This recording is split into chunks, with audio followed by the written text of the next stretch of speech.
Assalamualaikum warahmatullahi wabarakatuh.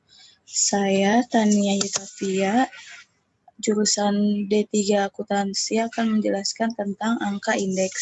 Apa sih itu angka indeks?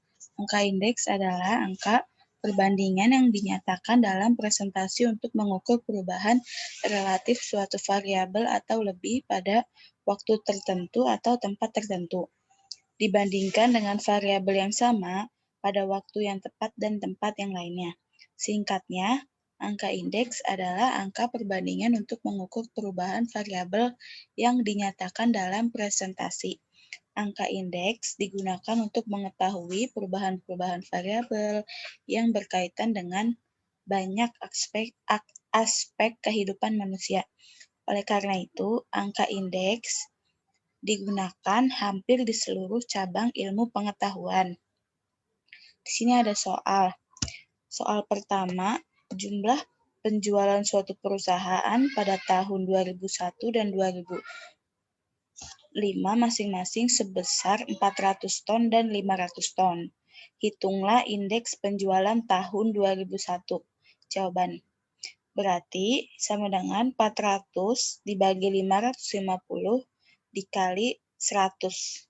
Hasilnya itu 72,727%.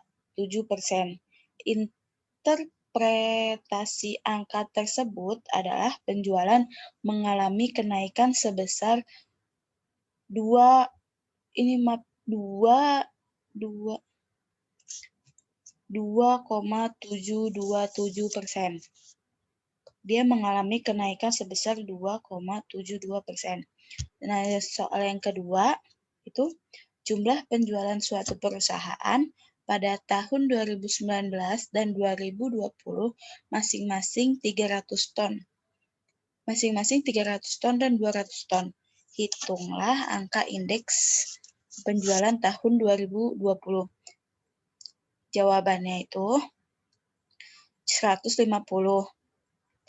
Karena 300 per 200 dikali 100, hasilnya itu 150%. Interpretasi angka tersebut adalah penjualan mengalami penurunan sebesar 25%.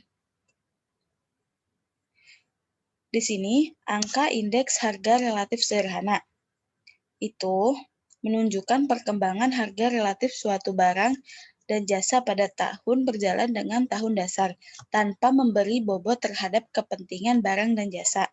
Rumusnya itu IH sama dengan HT per HO dikali 100. Keterangannya IH itu indeks harga, HT itu harga pada tahun ke-T, HO itu harga pada tahun dasar. Jadi di sini ada tabel tahun dari tahun 2000 sampai 2006. Harga per kilonya itu beda-beda. Sini penyelesaiannya. A. Tahun dasar 2000. Maka angka indeksnya adalah 100. Yang B. Indeks harga relatif sederhana pada tahun 2001. Dimasukin aja ke rumus. IH sama dengan HT per HO dikali 100. Sama dengan 1,112 per 1,014 dikali 100. Hasilnya 110. Di sini ada tabel tahun harga indeks dan perhitungan. Di sini perhitungannya sama dengan menggunakan rumus yang IH sama dengan HT per HO dikali 100. Jadi, dari indeks harga sejak 2000 sampai 2006, harganya naik 174%. Atau setiap tahunnya itu naik 24,86%. Sekian penjelasan dari saya. Mohon maaf bila ada kesalahan. Wassalamualaikum warahmatullahi wabarakatuh.